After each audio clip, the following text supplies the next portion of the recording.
Ah, naam, si jamais ils ont des jeunes qui sont un peu mfelsines, c'est à cause du pays.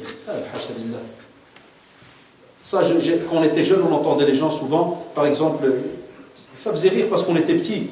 On voyait un mentir, et puis quand il dit pourquoi t'as menti, il fait c'est shaitan. Subhanallah. Ils volent pourquoi? C'est shaitan. Ça c'est quand on parle mais avec ignorance. Et aujourd'hui on a remplacé, qu'est-ce qu'on te dit? On te dit la société. Il y a d'autres personnes qui disent si on est foutu, c'est la société. Et il est tout content, il reste assis. La société est venue toquer à ta porte. Tu as déjà vu quelqu'un qui a ouvert une porte? Salam alaikum, ouais, c'est qui? Je suis la société. La société, elle gravite autour de toi. Mais dans les hadiths qu'on vient de citer, les traditions qu'on vient de citer, on te montre un tas d'actions que toi tu es censé faire. Parce que la société, elle est faite de qui, Shabab? Elle est faite d'êtres humains. Et l'être humain, alhamdulillah, Allah subhanahu wa ta'ala lui a donné cette liberté de choix, lui a donné cette faculté. C'est pour cela que vous retrouverez beaucoup de versets qui se terminent Inna fi dhalika la ayati liqawmin yatafakkarun yatadhakkarun li ulil albab. Chaque fois vous allez voir des versets qui nous interpellent et qui nous demandent absolument de réfléchir, d'avoir une certaine réflexion. Pourquoi? Parce que la preuve, on ne vit pas seul, on est entouré par certaines choses. Et voilà pourquoi je vous disais dans l'introduction, l'histoire est importante. Parce que le prophète sallallahu alayhi wa sallam, avant d'être prophète, il était dans une société polythéiste, comme vous le savez, plus chrétiens, juifs et d'autres pratiques. Et tout le monde lui faisait croire que, machallah, on l'aimait. Il ne savait pas qu'il était prophète. Même lui, puisqu'il va recevoir cette révélation. Et parce qu'il était honnête, il avait un bon comportement. Regardez de nouveau. Alors qu'on est dans une société où, alhamdulillah, et c'est une ni'ma d'Allah subhanahu wa ta'ala, il y avait des gens qui étaient et qui avaient un certain comportement.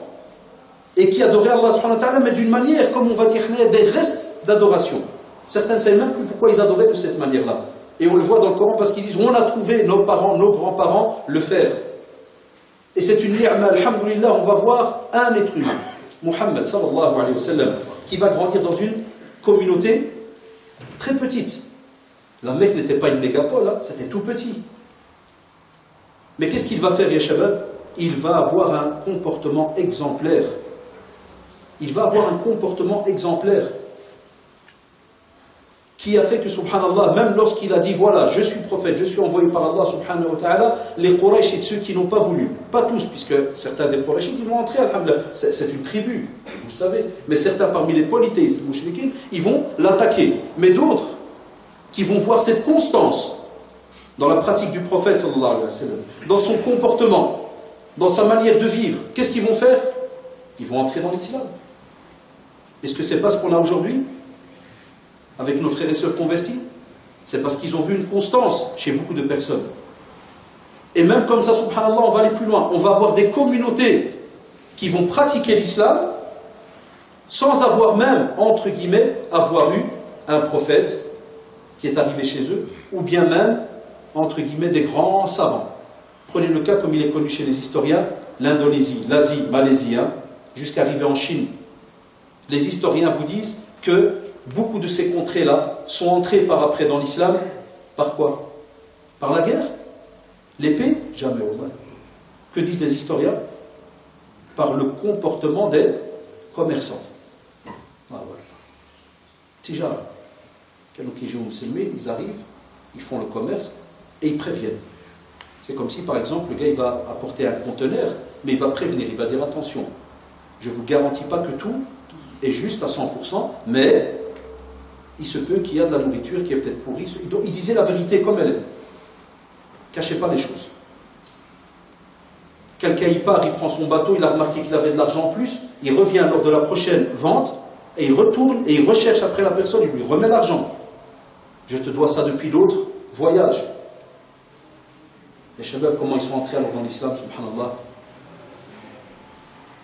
Alors que nous, on a des savants de génération en génération. On entend des gens faire des rappels de génération en génération.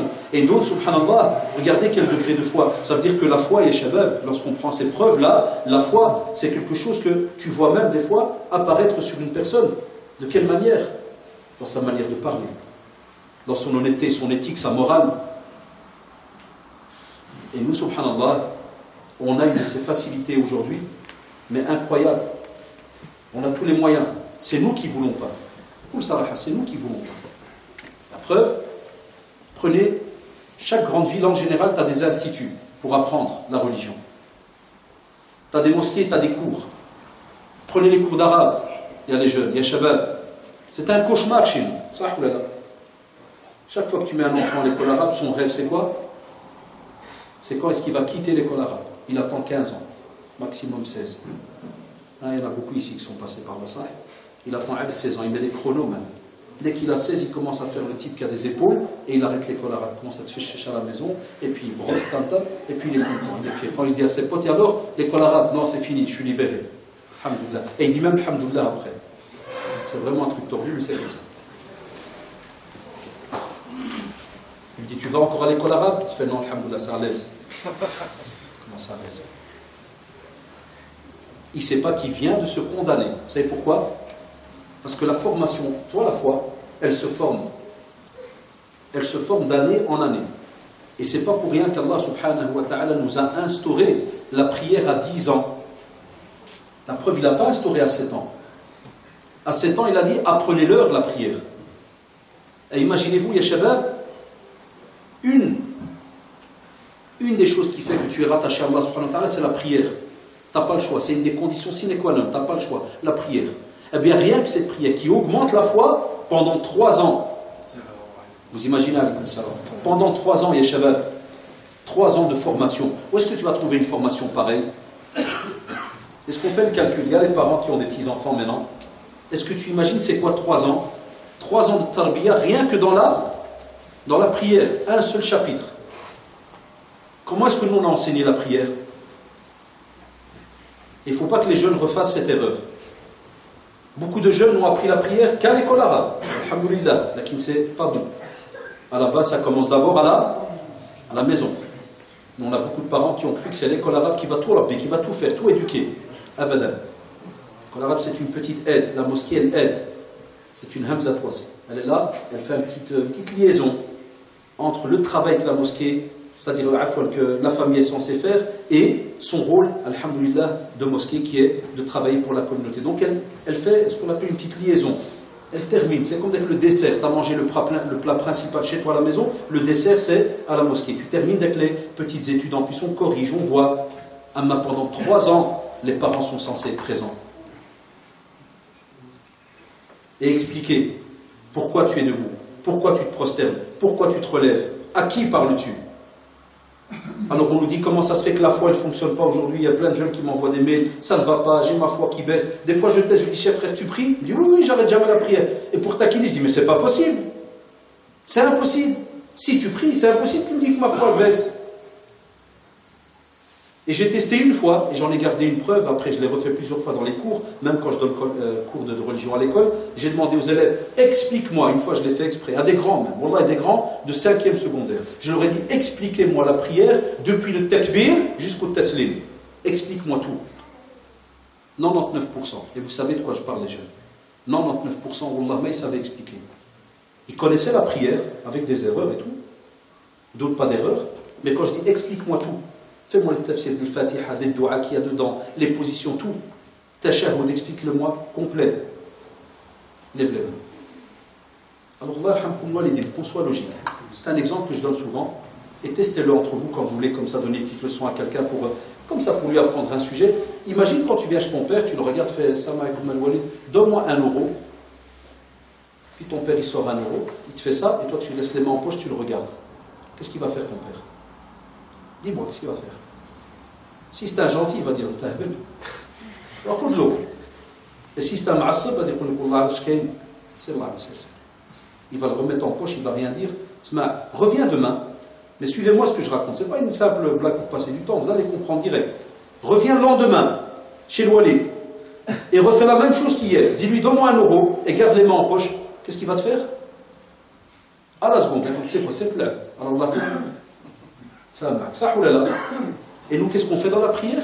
Ya shabab, qu'est-ce qu'on fait? 5 fois par jour. Il y a des jeunes qui viennent, Allahu Akbar, salam alaikum, salam alaikum. Tu dis, qu'est-ce que tu as dit dans la prière? Ah, j'ai dit Fatiha. Et Fatiha, ça veut dire quoi? C'est Fatiha. Mais ça veut dire quoi? Plein de jeunes qui disent, c'est une sourate. Ah, vas-y mon frère, t'es pas devant le feu, on l'a pas, hein? Ça s'arrête. Il y a des jeunes, Wallah, en classe, des grands, je leur dis, Iyaka na'budu wa iyaka nasta'in, c'est quoi? Ihdina as-sirata al-mustaqim, ça c'est le euro là. Vous vous rappelez quand tu dis donne-moi un euro, la même chose, on est face à Allah subhanahu wa ta'ala, on lui dit Ihdina as-sirata al-mustaqim. Et toi en vérité tu es comme un fou. C'est pourquoi un fou? Parce que tu demandes et tu ne sais pas ce que tu as demandé. Voilà l'histoire de 1 euro tout à l'heure. Vous avez compris pourquoi j'ai parlé de cette histoire? C'est-à-dire que tu dis à ton père donne-moi 1 euro et tu ne sais même pas que tu dois prendre 1 euro et tu le regardes d'un air. Lui c'est un être humain, il va s'énerver. Et Allah subhanahu wa ta'ala, ya shabab, Ar-Rahman, Ar-Rahim, Al-Ghafour, le clément, miséricordieux, pardonneur. 5 fois par jour, tu viens devant lui et tu pries et tu ne sais pas ce que tu lui demandes. Et lui-même, comme ça, Wallah, mais il te rejette. Et il continue à te donner les bienfaits. Jour après jour, tu goûtes les bienfaits. Tous les matins, tu te réveilles. Tous les matins, tu respires. Tous les matins, mashallah, tu es à l'aise et tu vas faire du sport le soir et tu étudies. Et tu as un cerveau qui fonctionne. Et au même moment, tu ne sais même pas ce que tu lui racontes. Et tu veux que ta foi, elle augmente. Et d'autres, ils me disent que c'est à cause de l'Occident que ma foi n'augmente pas. Non, c'est à cause de l'jahl dans lequel on vit, de l'ignorance dans lequel on vit. Parce qu'on n'apprend pas. On n'apprend pas comme il faut. Et c'est pas parce que tu rends visite tous les soirs à... Il y a un cheikh très connu, vous connaissez maintenant? Un des cheikhs les plus connus au monde, c'est qui? Cheikh Google. Pas faux, Cheikh Google. Non, Wallah, chez les jeunes, pas chez les vrais étudiants en sciences religieuses. Pas chez les vrais machers, là, mais chez les jeunes, un des plus grands chers, c'est quoi? C'est Cheikh Google. Ça, ils rentrent sur Internet. C'est connu, la preuve maintenant, nous qui travaillons sur Internet parce qu'on est habitués, Google est devenu maintenant intuitif à un point où à peine tu mets les invocations, il te met déjà direct les sites les plus recherchés. C'est là que tu vois le pourcentage de musulmans qui vont chercher sur Internet. Parce que Google ne reprend que les recherches où il y a le plus de demandes. Ça, les jeunes qui connaissent en informatique, ils savent de quoi je parle. C'est pour ça, à peine tu mets les invocations qui te met déjà en islam, avant de dormir, avant de kada, ou je Google, j'ai muslim. C'est là que moi je hassane les recherches. Je mets la prière en direct, islam. Il ne met pas la prière en ourdou ou la kada. Non, il met direct le mot islam. Pourquoi? Parce qu'il y a des millions et des millions de gens qui vont voir là comment est-ce qu'il faut prier. Le ta'lim al-atiq, le vrai, on l'a délaissé. S'asseoir par terre devant un imam, devant un cheikh et reprendre les choses au fur et à mesure, on a délaissé cela. Et c'est ce qui fait que, subhanallah, intérieurement, on ne ressent plus les choses. Parce qu'il y a shabab, goûtez-le et vous allez voir. Les anciens, ils l'ont goûté, ils savent ce que c'est. Nous, même si on est né ici, alhamdoulilah, on a eu cette ni'ma. S'asseoir par terre, wallah, il y a une interaction. Et quelqu'un qui t'apprend din et qui est, mashallah, sincère, il y a un mot, tu sais pas, il y en a qui ne savent pas savoir c'est quoi. Crois pas que c'est une lumière, Dragon Ball, ou là, c'est pas savoir ce que c'est. Parce qu'il y a des jeunes qui me disent, comment ça une lumière, monsieur? Non, c'est un autre discours, ça. Quand on dit d'être nour, c'est tu sens quelque chose qui t'attire et tu as envie de revenir le lendemain. Et tu rentres et sa voix, elle résonne encore dans ta tête. Tu rentres, tu as envie d'encore aller lire quelque chose. Alors, billah, hey, shabab, est-ce que ta foi, elle n'augmente pas? Est-ce que ton amour de la religion, il n'augmente pas? Il augmente. Et est-ce que l'Occident, il t'a freiné, là? Jamais de la vie. Mais nous, on a une maladie chez nos jeunes. Tu vas dire, va chez l'imam pour étudier un petit peu tel sujet ou bien l'arabe. Tu vas dire, l'imam, non, c'est un égaré. Et l'imam de l'autre ville, non, écoute, je vais te faciliter, ils sont tous égarés. Et tu apprends de chez qui? J'apprends moi-même. Non, c'est la vérité aujourd'hui. C'est pour ça qu'on casse un peu la tête à nos jeunes ces dernières années, spécialement ces derniers mois, parce que pour le Salaha, on n'a rien à perdre. Au contraire, on a plus à gagner.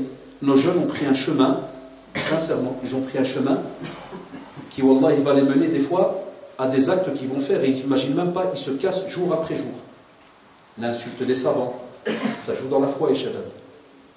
Manger déjà la viande du musulman, c'est catastrophique, ça, ou là. Enfin, que penser lorsqu'on parle des savants, lorsqu'on est en train de parler de la foi, et normalement ceux qui nous expliquent notre religion, c'est eux. Il y a de la cassure. La preuve que ça joue dans la foi. Lorsque tu ouvres ta bouche, qu'a dit le prophète sallallahu alayhi wa sallam? Man kana yu'min billahi wal yawmil akhir yu'mina. Celui qui dit que vraiment, donc il croit en Allah et au jour dernier, falyaqul khayran Dis du bien ou tais-toi. Même s'il se peut qu'effectivement il y ait une erreur là quelque part. Toi, le petit jeune qui connaît un petit peu, tu as remarqué que tel ou tel professeur, il y a peut-être une erreur là. On te dit déjà à la base, soit tu dis du bien ou bien tu te tais. Donc déjà d'office, tu ne peux pas insulter, tu ne peux pas rabaisser. Entre musulmans déjà, entre musulmans. Pourquoi ? Parce qu'on te fait comprendre que si jamais, entre musulmans déjà, toi l'être humain, tu insultes, ta foi, et on l'a vu le hadith, il est clair, il est authentique, elle va d'office diminuer. Et l'autre en face alors, qui va te remettre l'insulte, sa foi va diminuer. Si on fait ça sur 2000 personnes, est-ce qu'on peut oser dire qu'on a, mashallah, 2000 bons musulmans ? Là, c'est des calculs très simples. Il ne faut pas être un mathématicien, loin de là. Et ça, subhanallah, ce sont des simples sujets que le prophète, sallallahu alayhi wa sallam, répétait tout le temps. Vous savez pourquoi on dit simples sujets ? Parce qu'ils sont très dangereux. C'est tout des petites phrases, c'est des petits hadiths. Très simples. Lorsqu'il a dit talabul ilm farida, est-ce qu'il a dit que pour les intellectuels ? Pour les musulmans et musulmanes. L'acquisition du savoir. Et de nouveau, l'acquisition du savoir, elle va revenir à tous les exemples qu'on a donnés tout à l'heure lorsque je vous ai dit que les versets se terminent et il y a là des signes pour ceux qui réfléchissent. Prenez un simple exemple. Tout le monde se marie. Tout le monde se marie. C'est un acte de foi ou pas ? C'est un acte religieux ou pas ? Ah, ça dans les livres, c'est religieux. Et dans la réalité, c'est quoi ? Vous voyez autour de vous. Comment sont les mariages aujourd'hui ? Combien tiennent les couples ? Quel pourcentage il y a de couples de jeunes qui tiennent ? Alors il y a des jeunes, ils envoient des mails, je ne comprends pas pourquoi. Eh bien je les taquine, je dis, est-ce que tu as lu la sourate les Romains, sourate Rome ? Mais je le fais exprès avec certains jeunes. Parce que je sais que beaucoup de jeunes ne lisent pas. Et plein me renvoient, non, je n'ai pas lu, je ne connais pas. Ou bien tu dis, ah, je l'ai lu en français. Parce qu'avec la réponse que je lui ai donnée, alors il va vite lire. Je ne comprends pas votre réponse. C'est normal, quand Allah subhanahu wa ta'ala te dit à Shabab, vous allez comprendre pourquoi de la foi, tu la retrouves dans tous les actes de ta vie. Et vous allez comprendre pourquoi est-ce que je vous dis cela. Car si jamais un sujet dans ta vie, la foi n'y est pas comme il faut, wallah, tu vas vivre dans le stress, tu vas vivre malheureux, tu vas vivre dans les problèmes. Allah subhanahu wa ta'ala dit wa min ayatihi an khalaqa lakum min anfusikum azwajan litaskunu ilayha wa ja'ala bainakum mawaddatan wa rahma. Allahu akbar, qu'est-ce qu'il dit à la fin? Inna fi dhalika la ayatin liqaumin yatafakkarun. Rien que le mariage.